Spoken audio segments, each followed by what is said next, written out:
If I put this up, maybe that'll help everybody too. Yep. Go ahead.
All right, everybody, welcome one more time to Aura 8, the stream where we cut through the noise and actually talk cycle data and what really is happening instead of the hopium that you get everywhere on the internet. Today, we have a very special returning guest, Michael Terpin, the man CNBC called the godfather of crypto. For a reason, while a whole generation of creators were selling you how to get your Lambo, Michael was already building, investing, and calling the shots through every single cycle since the early days. Michael, a warm welcome to Aura 8. The market update is here. How are you doing today, and how's the last week been for you? I'm great. I'm great. Sitting here in sunny Puerto Rico and enjoying the weather. And the last week has been great. Obviously, we'll talk about what's happened in the markets since then. And yeah, it's pretty much all good. Let me also talk about your book, The Bitcoin Super Cycle, the book that lays out the 4 seasons of Bitcoin better than anything else out there. And if any of you were with us the last week, you already know why he's different, right? While almost every other voice on panels in Hong Kong, Miami, Dubai was screaming, we are going to $250,000 by fall. Michael was the lone voice that calmly said, hey, the bear market isn't over. Oh, there we are. you know, uh, and he pointed out that the 200-week moving average was the level that first mattered, where everybody was talking about 250K, Bitcoin. Last week, he broke down exactly why we were going to see this grind, why the lack of sharp V-shaped bounces was a warning, and why history was rhyming with 2015, 18, and now in 22. So, record ETFs, the Sailor FUD, which Michael actually broke down so well for everyone out there. Michael, welcome back once again to Aura 8. The floor is yours. Tell us, where should we paying attention to next week? Sure.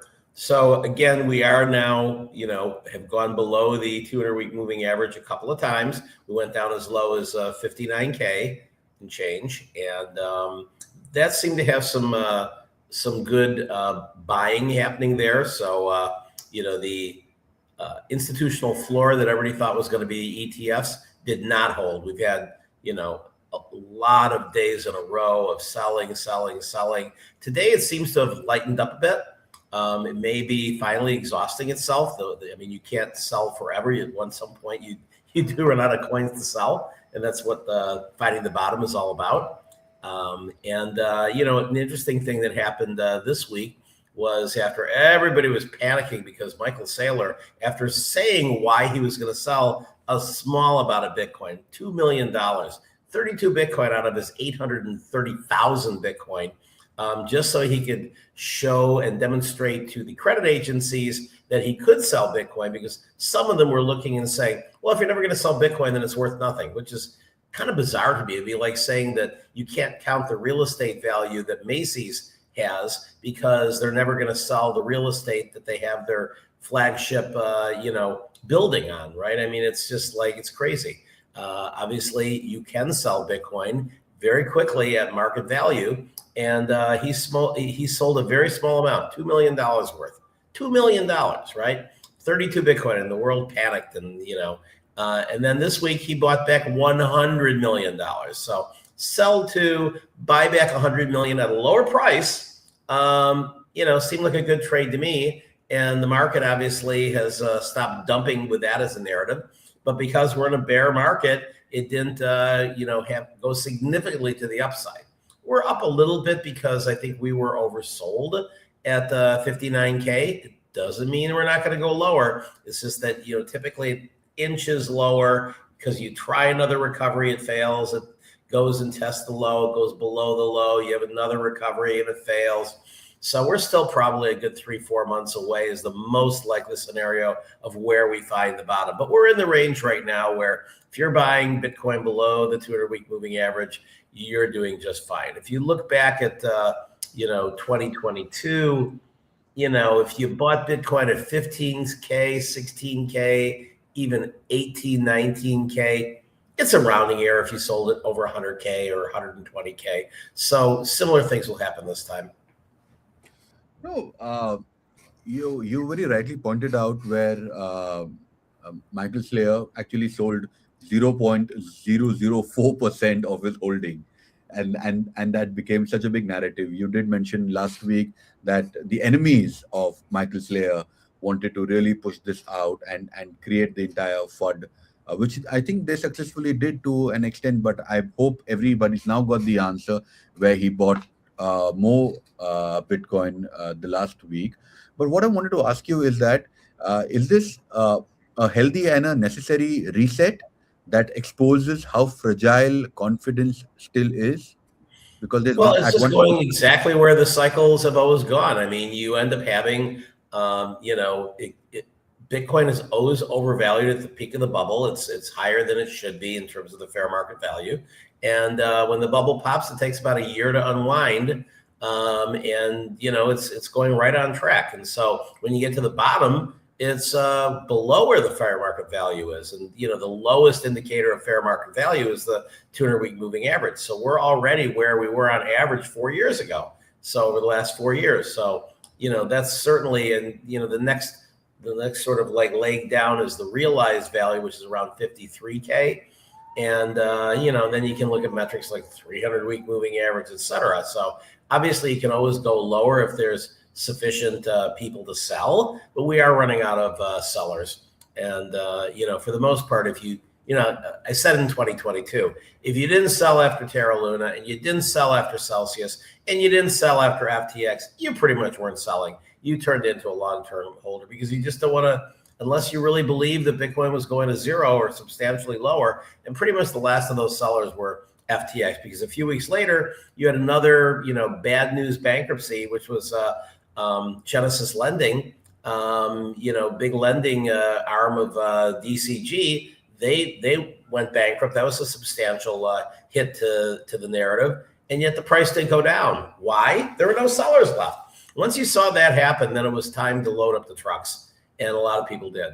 And, and it went pretty much, that was around, I think, 17K, 18K at that point. And, there was no looking back at that point.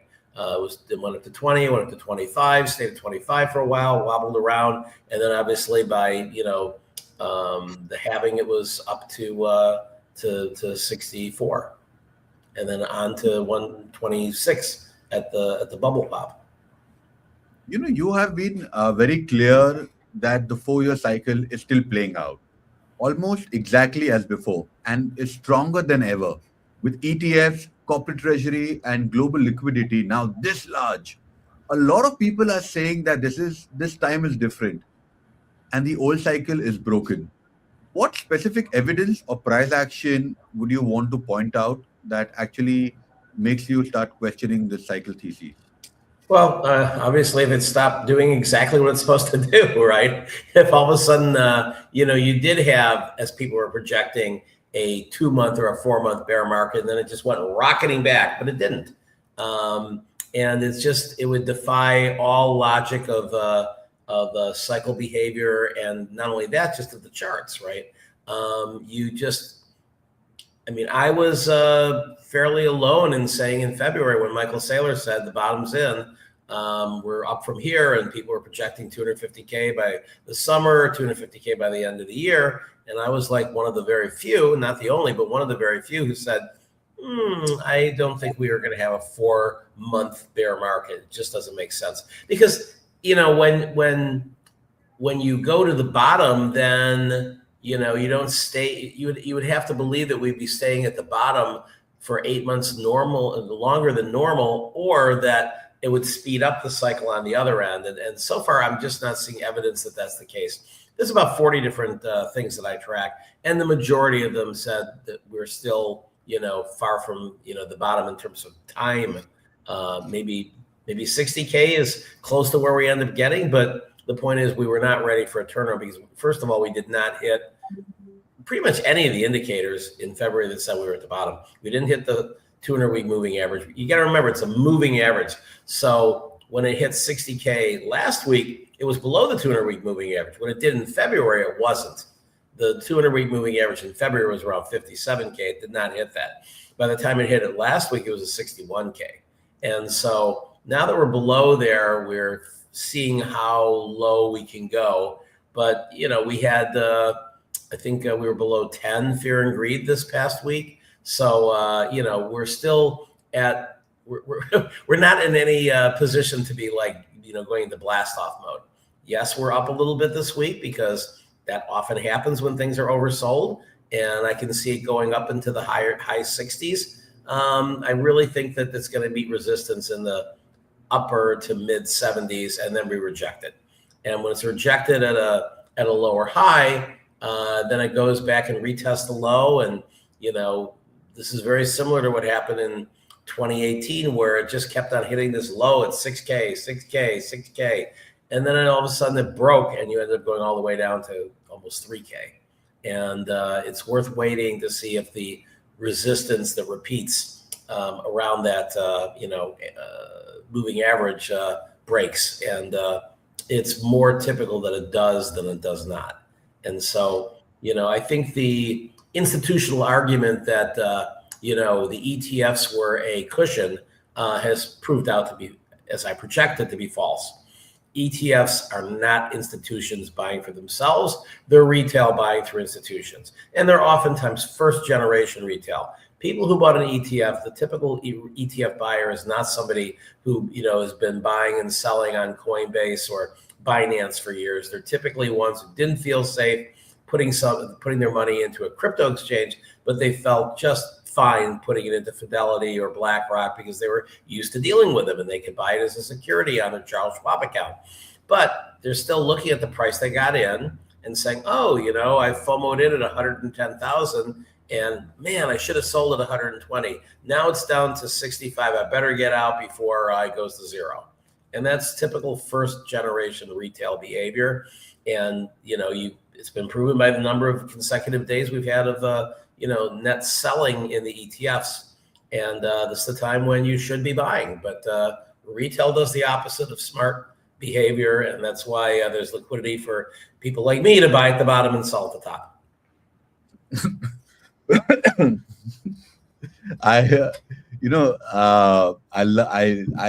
I love the confidence, but at the same time, everything that you say is so true that I can't deny, and I have to accept everything that you say. We are seeing a real liquidity rotation out of crypto into AI mega deals, right? And traditional assets. SpaceX is the biggest IPO hype, the $1 trillion valuation. Is this just a temporary macro rotation that will make eventually crypto supply shock even more violent? Or it is a signal that you think crypto culture or the capital dominance is genuinely fading for longer than cycle? Well, we're certainly in the wrong time of the cycle to have supply shock. We've got the opposite going on right now. We're looking for when capitulation happens, and potentially if just massive amounts of consumer dollars move into the SpaceX IPO because they think they're going to double, triple their money. I can't imagine it going from 1.7 trillion to like 3 or 4 trillion overnight. But apparently there's hopium out there that that's the case. So there are certainly people who are, going and selling their Bitcoin ETFs to go and take a roll on SpaceX. They're really buying at the very top. I mean, $1.77 trillion. But it reminds me of when everybody was FOMOing in to get into Facebook back in 2012. It went out at $40 a share, and it soon collapsed to like 17, 16, 17. And everybody's going like fraud. Like we need to get the people to like sue Morgan Stanley and blah blah blah. And yet that was a really great time to get in. I'm sure there will be, even if it pops in the early going, I'm sure there will be time when they get one bad quarter or one kind of macro shock that it goes below its IPO price, in which case then people start panic selling, and that's the time to buy if you're looking at a 10-year investment in SpaceX and its future. Certainly Starlink is a amazing cash cow, and the other kind of data centers that Elon's building as well. But I don't know that the majority of liquidity by any means is coming from people selling crypto. It's a small part of the market, and it's just all part of macro. But macro is less important when we're in the deep bear market than where we are in the cycle. And I stick by my guns that we're going to still be in a bear market for another 3-4 months, and we may not go much lower in terms of dollar value, or we might go another 50%. Well, not 50%. I don't think we're going to go to 30, but 33%. We could go down to 40. That's extreme. I think it's more likely going to be in the low 50s. But anything between 39 and 57K, I'd say, is where we're going to end up before things just capitulate. And then it's never a fast track back. If the low ends up being, let's say, called 52, 54, it'll stay down there for a couple of months. It always does. If you see a V-shaped recovery, it means it's not the end of the cycle. Thank you for that. Excuse me. Last week you highlighted the privacy coin and AI related tokens were the narrative that held up best, with most altcoins getting crushed. For someone looking to grow their stack from here into the super cycle, which specific area or project in those do you recommend that one should be paying attention to, and why do you think it would lead the recovery? Well, historically, you probably don't want to hold much altcoins unless you can really identify some, counter trends, some, rotation, and you have to be really looking at the narratives. I mean, I think privacy and AI were, clearly among the top narratives of the last, year or two, and they got crushed like everybody else during parts of the bear market when people sold their alts to buy Bitcoin. Or just sold everything because they wanted out and wanted to get in lower, or they just gave up on the narrative overall. But you got a point when they were oversold, and clearly that happened with privacy coins when it got down $20-$30 for Zcash, and then skyrocketed up to 700, and then they obviously had a kind of a scare with was there a prospect that some additional coins got minted, which does not appear to be the case. Was theoretical, and they've now got some safeguards to show that it didn't happen, or to move coins that were allegedly in that pool into another one that can be verified. So I think that privacy is still going to be a top narrative for the next few years. But typically you want to wait until you see some movement, and obviously it's already happened in AI. And then until you're at the bottom of the Bitcoin cycle, there's usually time to get back in lower. I think Venice may be an exception because they have such demand right now for people actually using it for its utility. Same thing with Hyperledger. So those two might not go and revisit their lows. But, Tau, went down to 150, went up to 300 and something. And, last I checked, it was back down below 200. So, I think that if you want to go and put part of your stack into altcoins, you need a lot of research, and you need to be looking at it every day and tracking things and having, your buy orders in when you think it's time to buy.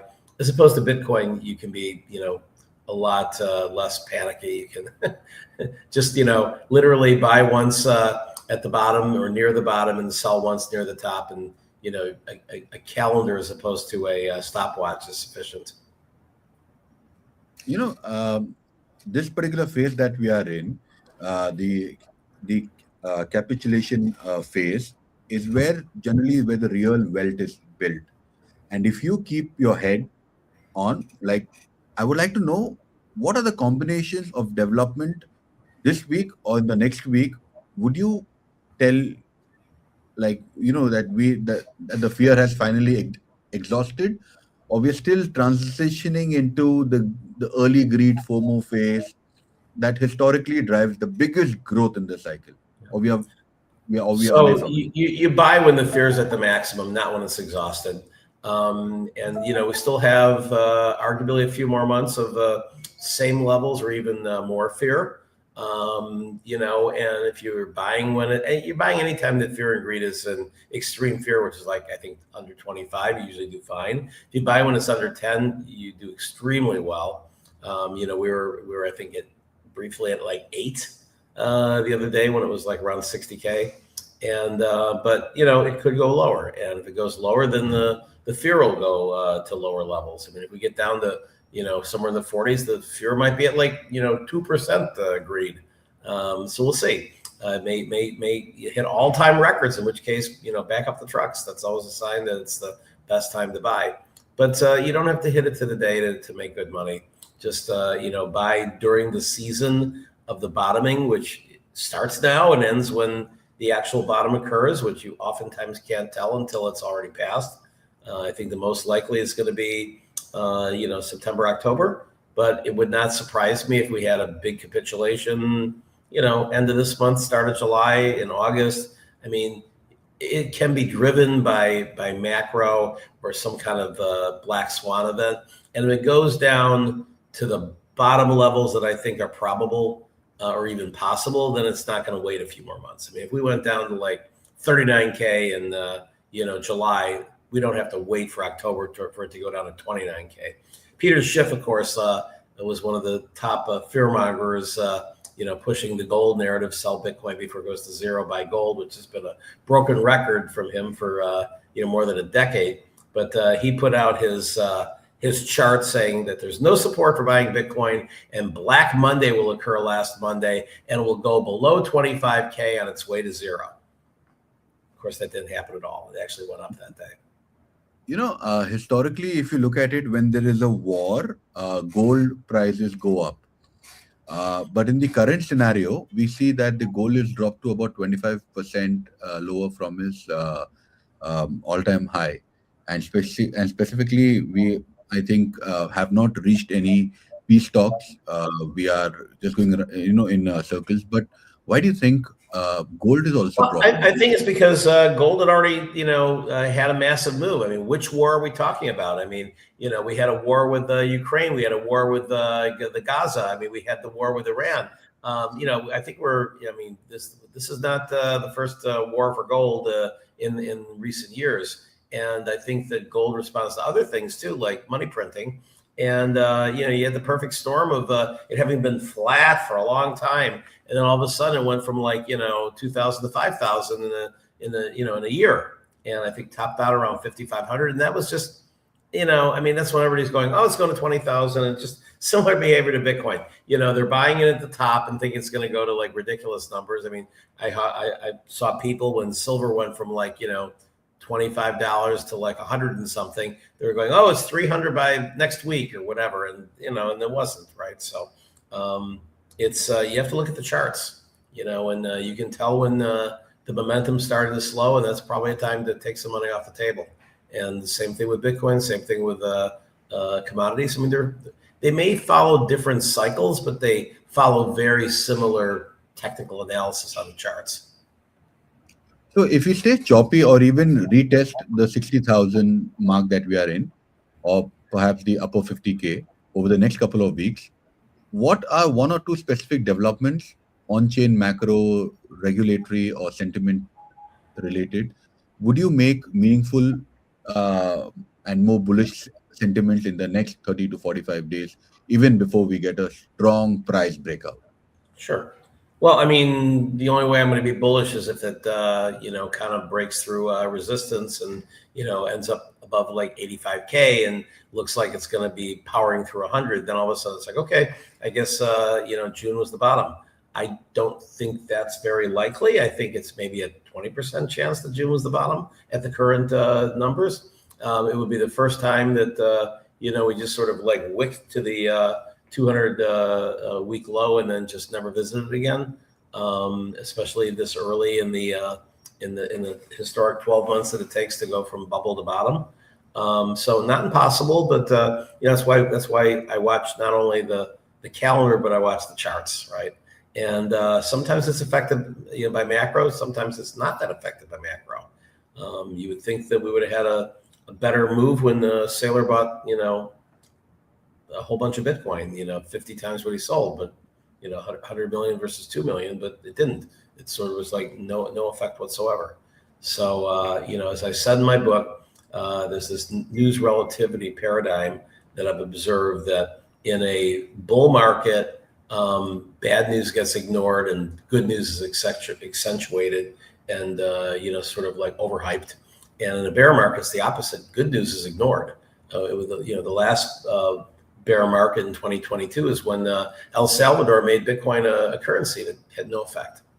And so we could even pass the Clarity Act and might not have that much of an immediate impact, and then people will sell because it didn't. And but it's the bear market does what the bear market does, and there'll be certain things that are macro that perhaps determine the exact price and the exact timing. But it's a good time to buy anytime below the 200-week moving average. It might go lower, but it also might not. And so, the thing that says it's not is if we go back into a bull trend, and the bull trend meaning that we're kind of reversing, being below the kind of bull bear line, and again, it's going to take going to probably about 85K to really do that. We are almost at the end. We have got last couple of minutes. Thank you, Michael, for joining us every Friday on understanding where the market is headed and what should we be prepared for. I'm going to ask you this question again. I think I asked you this last week also. What is your piece of suggestion or advice to this teen or this kid who is perhaps 18, 19, 20 years old, who is just passing out of college and would be entering the workforce, and AI is going to hit them in a way that perhaps they have never imagined, because most of them still think AI is a chatbot, but now with agentic AI, everything is going to change the world. What is your one piece of suggestion? Well, it really depends on how much work they want to do, right? You're not going to do 100x in Bitcoin in the next 4 years, but you might do it by the time you retire. If you're like 18 and you're looking ahead to retiring at 68 or something, that's 50 years. So could Bitcoin be 50 times or 100 times where it is today in 50 years? Absolutely. We're at 60,000, let's call it. 100x is 6 million. Saylor thinks it's going to be 13 million in 20 years, right? So I think that making sure that you have as much Bitcoin as you can afford should be your base case. I mean, if you can afford $50 worth, buy it, and at least you have some. And instead of going out to drink one night, go and buy another $50 of Bitcoin. And particularly when the market is low, you don't have the dollar cost average when it's 300K. Wait till it comes down. Every 4 years, save up your money and then buy it at the bottom is the best behavior. And then you're young enough that you can go and take a few chances, right? You shouldn't gamble all of your money on 100x or nothings, but and that takes work, right? So Bitcoin doesn't take much work other than just simply buying during the bear market. It's always gone up, and I believe it always will go up, at least for the next few cycles. And until we've maximized demand, and I don't think that's anytime soon. But in terms of like what's the next 100x, 1000x coin, you got to do a lot of research on that, and put in $10 and see if it goes to 1,000. But most of those won't. And so you have to really watch them and maybe take your basis off the table, and just keep a portfolio. But at that point, it's really kind of a full or part-time job. Whereas with Bitcoin, you just can set it, and I wouldn't say forget it, but at least kind of not be day trading it. Thank you, Michael, for your time. Everybody watching out there, please go ahead and give Michael a follow. He is tagged on the comment section, and people watching us on Binance. Thank you so much for showing us all the love and the support. There's just one thing that I want to tell you guys is that we at Aura 8 are always talking about the future of money. This afternoon we had ex government head from Malaysia talking about RWA in Islamic finance and how it is $1 trillion economy. And now we have Michael Terpin, the godfather of crypto. Monday we are going to have a very interesting guest who thinks real estate is the best bet. He is actually a super cop that made a lot of money by selling real estate in 2008. His name is Sunil. He will be joining us, and it'll be a very fun discussion regarding Bitcoin or real estate. So we'll see that conversation. Michael, once again, thank you so much for your time, and we'll see you soon next week. Thank you. Thank you. Bye bye. See you next week. Bye bye.